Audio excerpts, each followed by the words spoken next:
Davi, quando a gente vem aqui para os seus livros, tem um dos livros que você escreve, que é o Revolution Team, e você fala sobre a questão dos adolescentes em missão.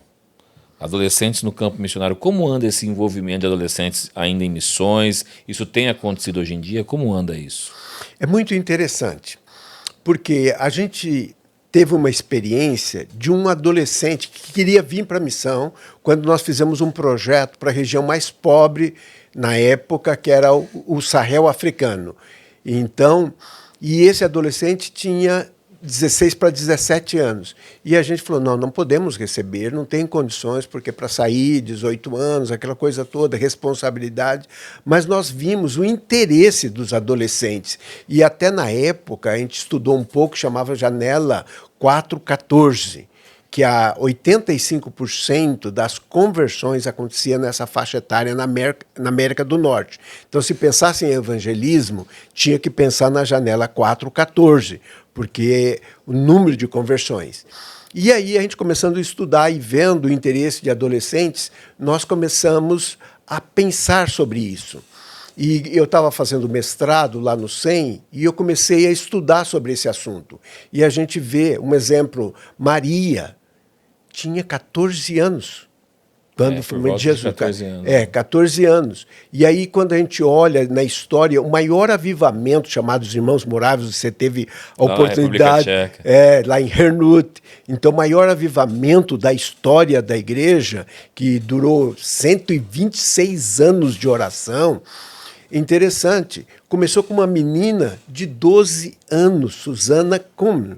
E essa menina, ela saiu gritando e começou a falar assim, olha, eu sou uma pecadora, eu preciso de Jesus, à noite. Aí no outro dia, outras crianças foram junto, e todas elas falando assim, até que começou um avivamento com crianças. E a maioria desses missionários foram adolescentes. Se a gente pensar também um exemplo, Timóteo tinha 17 anos. Então, aí eu comecei a estudar sobre isso. E aí a gente escreveu o livro Revolution Team, Adolescentes com Propósito. Recebíamos adolescentes que vinham para a organização, terminando o ensino médio. Nós tivemos uma menina que veio com 13 anos. Isso lá na Horizonte, em Monte Verde. Em Monte Verde, com 13 anos. E a gente queria fazer até uma experiência com ela, porque ela não tinha terminado ainda. Essa menina, hoje, ela tem mestrado em linguística. E ela está lá na Ásia. E isso, aproximadamente, ela deve estar com uns 34, 35 anos. Teve uma outra que veio com 14 anos. Ela tem uma escola de línguas também lá na Ásia. Então, era um tempo no Brasil, um tempo num país de língua hispânica, um tempo num país de língua inglesa e depois fazer a universidade. Minha neta, ela saiu de casa com 13 anos. Meu filho tinha saído com 14, mas ela ganhou dele. Meu filho foi morar em Londres, onde eu tinha estudado, com 14 anos. E ela saiu consciente, porque os pais também treinavam adolescente, os avós foram missionários no Brasil por 32 anos com a Wycliffe, e também a gente. Ela estava lá na missão, ela falou, eu quero aqui, eu vou crescer. Ela ficou 1 ano e meio, depois a gente passou o trabalho lá para Santa Catarina, e ela ficou lá em Barra Velha, 1 ano e meio. Por ser americana, ela conseguiu fazer amizade com muitas outras adolescentes e levava a Cristo, levava para a igreja.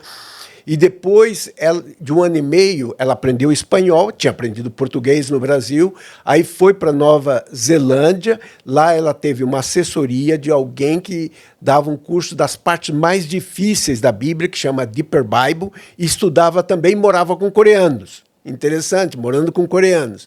Aí foi para os Estados Unidos, aí estudou mandarim, aí ela queria também estudar hebraico, Bíblia. Aí o pastor César Cavalcante deu o curso de 2 módulos para ela, estudou, e aí ela foi fazer o mestrado, com 18 anos, o mestrado em hebraico, e ganhou depois uma bolsa de estudo de $40.500 por 1 ano para continuar os estudos em Jerusalém.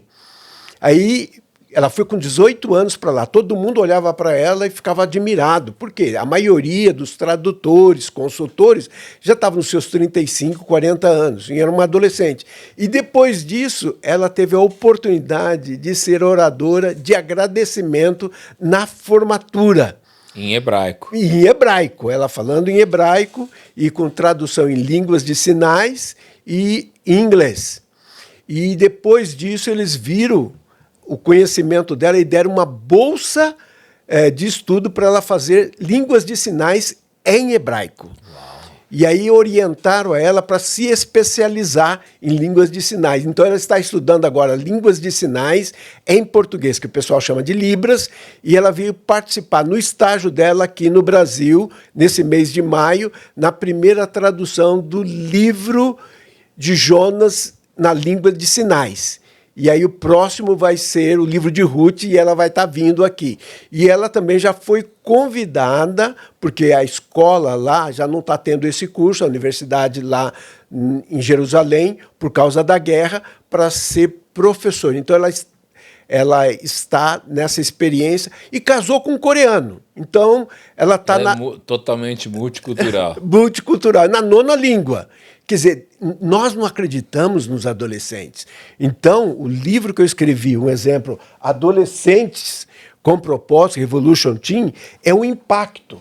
A gente já chegou nesse livro na 8ª edição e escrevemos o livro para pais, para professores de missões e principalmente para pastores. Porque quem que acredita no adolescente? E essa é uma força inexplorada. Quando você pensa em aprendizado de línguas, eles têm uma facilidade tremenda. Sim. E um exemplo, eu tenho uma outra neta que quis ir pela primeira vez, viajando sozinha, no meio da guerra, no meio de uma pandemia, ela foi para a Coreia do Sul, com 16 anos de idade.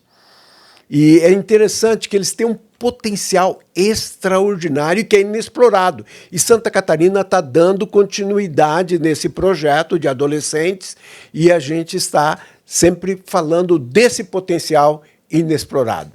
E é algo que a igreja poderia usar muito mais hoje, inclusive para missões urbanas no Brasil também, né? Porque o jovem, ele... Porque por vezes a igreja vê como? O jovem é uma pessoa que não tem muito recurso, então ele não consegue fazer muitas coisas, né? É interessante, né? Porque a gente tem que ter uma nova abordagem, né?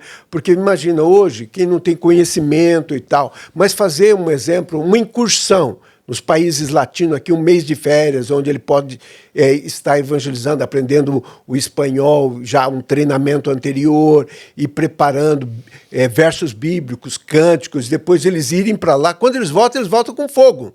Sim. Então, essas expedições transculturais, expedições missionárias, faz uma diferença para os adolescentes.